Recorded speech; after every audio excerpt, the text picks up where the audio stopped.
And I get to have a seat as well. A pleasure to be with you, President Kagame. My eye is on the clock.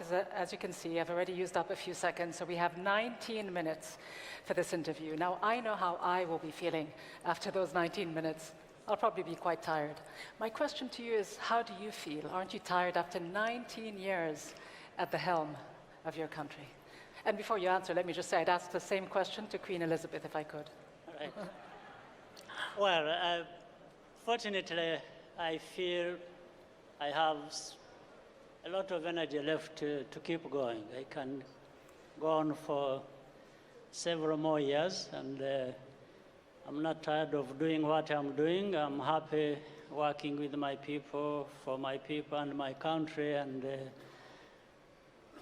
moving from the past of tremendous challenges, but also making good progress and creating hope for the people of Rwanda. You say you could keep going for several more years. Well, what does that mean, though?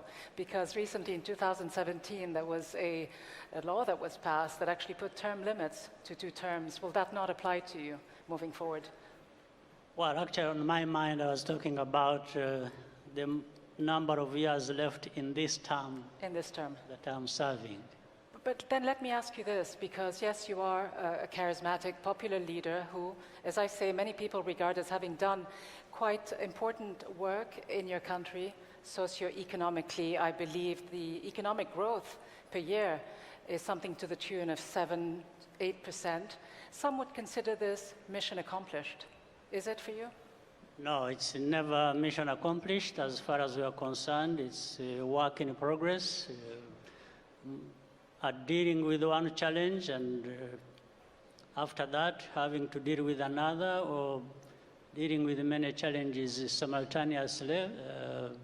So it's never that people feel satisfied that they have reached the point where they want to be. In fact, Africa, Rwanda being really a microcosm of everything African, we find there is a lot to do, there is a lot that has been achieved, but we have to keep working hard, and because we understand what the problem is that is in my country or anywhere else that affects us. But what is the main problem? Is it that there's still much work to be done to really heal the social fabric? I mean, I know your official mantra is, we are all Rwandans now. You've gone as far as to ban any mention, any discussion, public discussion in Rwanda about ethnic diversity. So it is seen as criminally divisionist to use labels like Hutu and Tutsi. I mean, could this backfire? Does this actually help?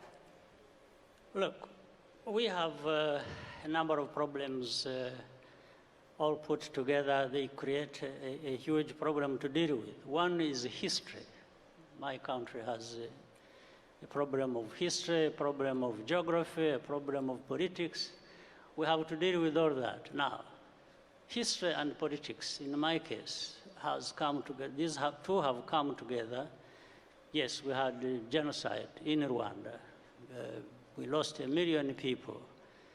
The Rwandans killing other Rwandans. And of course, there were many foreign actors and factors involved, but I don't spend much time on that. I just talk about what our responsibility is, because in the end, when we come to rebuilding our country, we don't blame others. We just look up to ourselves to be able to pick the pieces and move forward. So it was politics of division that made some people in my country look at themselves different, being different from the others. And it did not stop there. In fact, because of that difference, one section of the population descended on the other and killed the other section. So this issue of division or divisive politics is such that there has to be certain set of rules to be followed by everyone. Otherwise, anarchy isn't going to be the answer to this complex problem. So that's why we therefore set the rules be able to express yourself and be happy with your identity, but don't use your identity for the detriment of the other that is different from you. So that's how that question you raised comes about. So let me ask you this. In terms of what's going on around the world, maybe we see it less so, at least less explicitly, on the streets of African capitals, but there is a demand for more accountability, for new forms of leaderships and leaders. And Africa, as a continent, more than many other continents in the world, seems to have the most long-serving rulers. I mean, I just think about Angola or about the case of Zimbabwe. You had heads of states who spent 37 and 38 years in power. Sudan, a good 3 decades. What do you say to those who believe that there should not be the sort of leadership for life? Well, you don't just talk about leadership or leaders being there for this number of years without putting that into context. Therefore, in some cases, like you have mentioned, you may find it's not justified, or it was justified up to a point. Then change that would have been necessary should have happened. But this change, therefore, should be dependent on the context, but it should also be a result of the people of any country, what they have decided.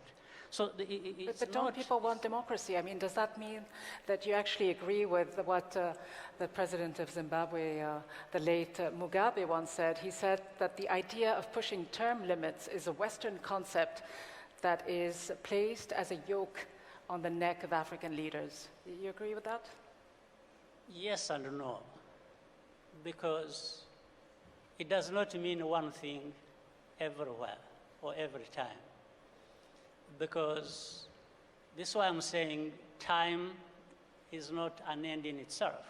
When you say a leader has served for this long, that should not explain everything, but it is part of what you may explain dependent on the context and the choice of the people of any country. So now, when you talk about, let's say, when you talk about the Western values or prescriptions which they have been throwing around to other people, sometimes they don't apply in their own places. So this is what I'm saying. It's not just one thing that is put there and it explains everything. But you don't have leaders who spent 3 decades in power, and you don't have elections that result in 98 or 90% of the vote, which you had, President Kagame. You know the reason? You were elected for a 3rd term in 2017. The reason like is this that overwhelming majority the reason of the vote. is that we are not the West. So what does it tell you about the kind of system that is in place? You see, this is what I'm saying. If you want to measure everything against the Western value system, that's what you are suggesting. And I'm suggesting that the Western system doesn't provide every solution to everything.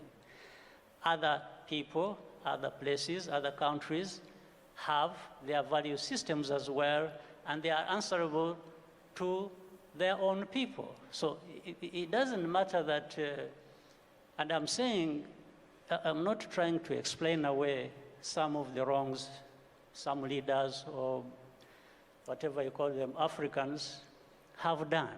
No, I'm not trying to explain that. But I'm saying don't pick one thing and think that it answers or it speaks to every problem about the Africans. Well, in fact, some people may spend a longer time in one place and it is justified. Others may spend the same time and it is not justified. So that's why I'm talking about the context. That's why I'm talking about, is it really the choice of the people of this country? Sometimes leaders make it look like it is the choice of the people of the country when it is not. All right. But where it is, then it should be respected. Well, you're saying that democracy then is not one size fits all, and it's relative. Not. But I do want to move to Absolutely not. Because I think even the West that you referred to, recently we have seen that it doesn't mean that. Absolutely. Some of the things they have been preaching, and I said which sometimes they don't practice, In other times, when it has happened, we've seen how it is backfiring on some of the... You have specific examples? Well, Too long to list. I can say it generally. One, in some places, they have chosen leaders, and then they start complaining about those leaders. So why would you complain about your leader that has come about because of your system of democracy? Sure. That means you have a problem with your own system. Well, they get voted out, though, don't they?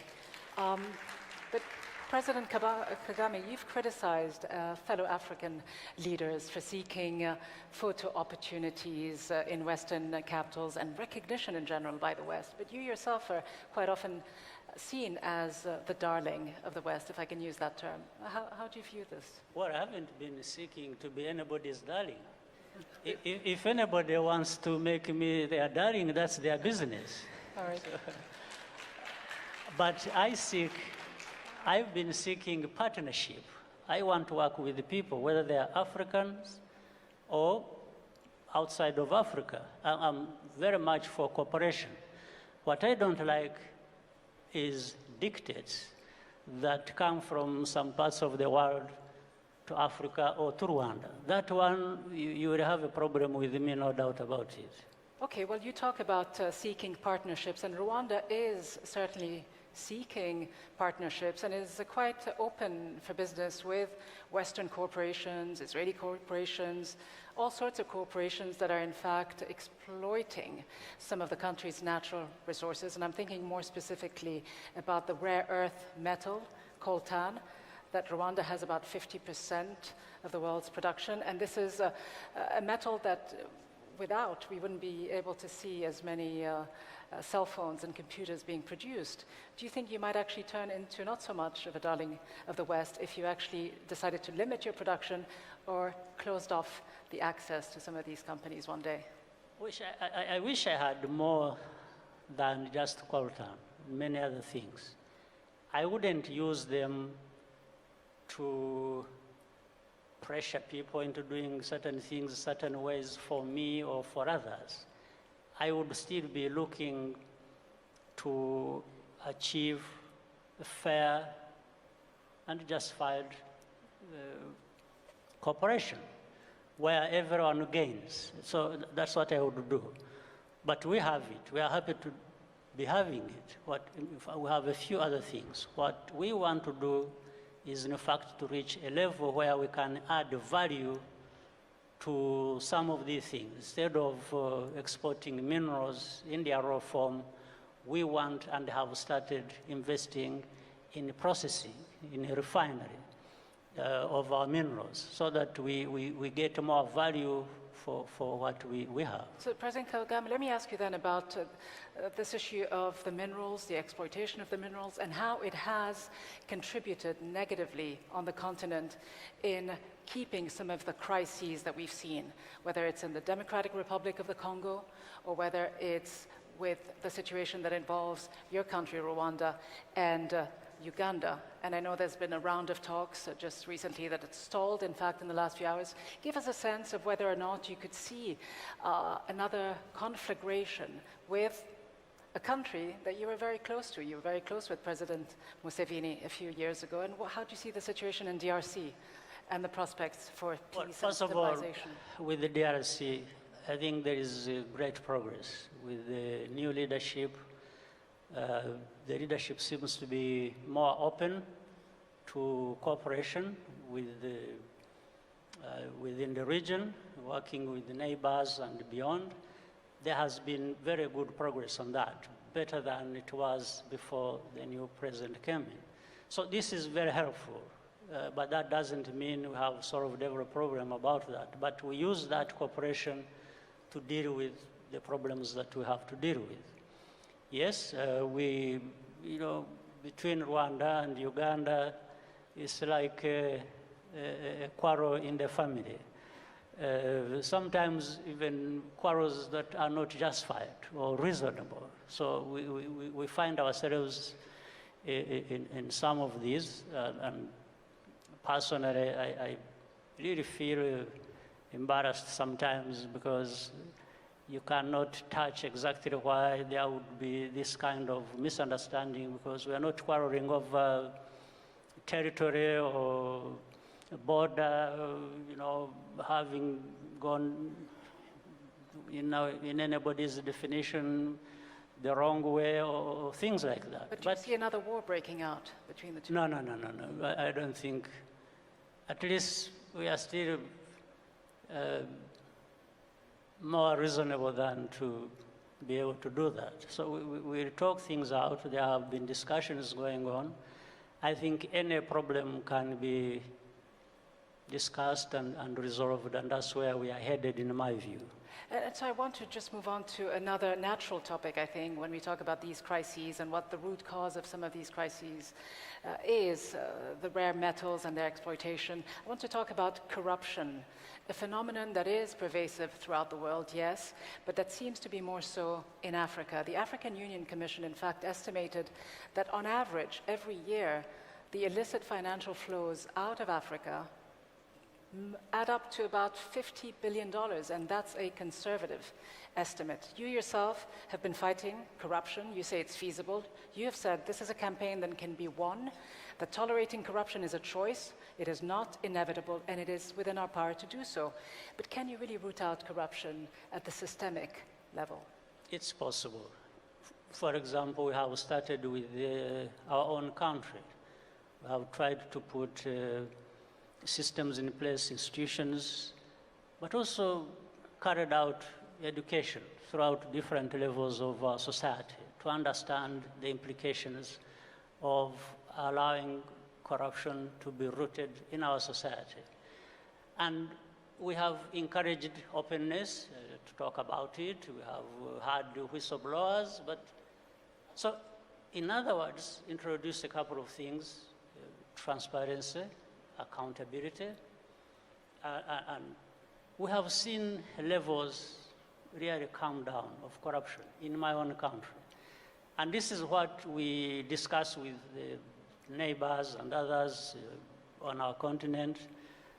We can deal with this problem. And already we know the dangers involved. We've seen that it is, so it's a mindset problem. If people don't want corruption and want to fight it, corruption will be reduced to the most minimum. So you don't believe that it is also a cultural issue that has permeated some of the more local aspects of everyday life? And I know, just to put it in context, you say you've done quite a bit, and Transparency International actually ranks Rwanda the fourth least corrupt African country, and you yourself have taken measures to reduce corruption by putting, for example, government services online as a way to reduce the bribes that are given and taken. But do you think this will actually, root out corruption? How long would it take? It will root out corruption, not only in Rwanda, even with others who want to root out corruption in their places or continent-wide. And this is why I'm saying it's nothing like, it is not cultural, it's not anything. It's only that it has gone on for too long, and people have sort of made it a way of life without consequences, or at least they don't see the consequences. Otherwise, the consequences are always there. So, and by the way, the $50 billion that leave our continent and go somewhere else, you understand it's not just Africans involved. It's also those people where the money actually goes. So corruption is not African at all. It's a global problem, as you rightly said. But there has been more of it practiced.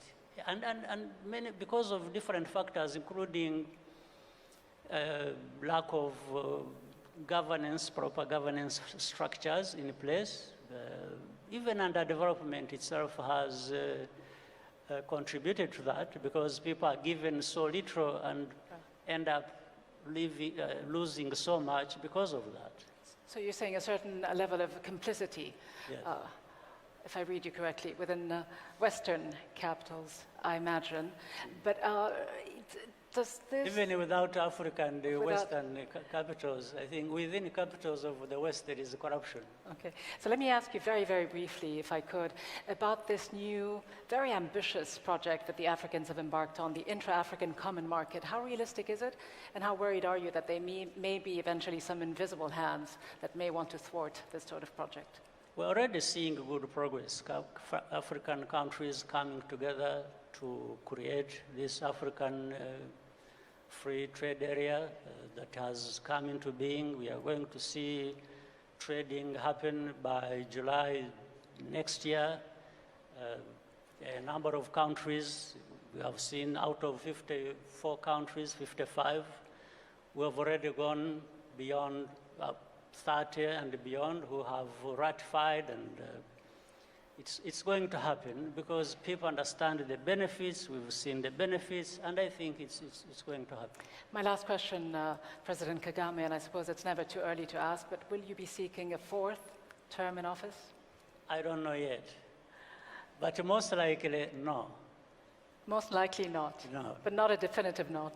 No, when I say most likely, it is. I don't know. I always want to not lock myself into anything. I want to have some breathing space. But I think, given the way things are or have been in the past, and it depends on two things, but I think I've made my mind on where I'm concerned personally that it's not going to happen the next time. All right, and so my very, very last question, will you sit down with me again and allow me to ask this question again? Yes, anytime I'm happy to answer any question. So when you're available, let's have another discussion. All right, that sounds good. Everyone is my witness. Thank you very much indeed, President Paul Kagame. Thank you very much. Thank you so much.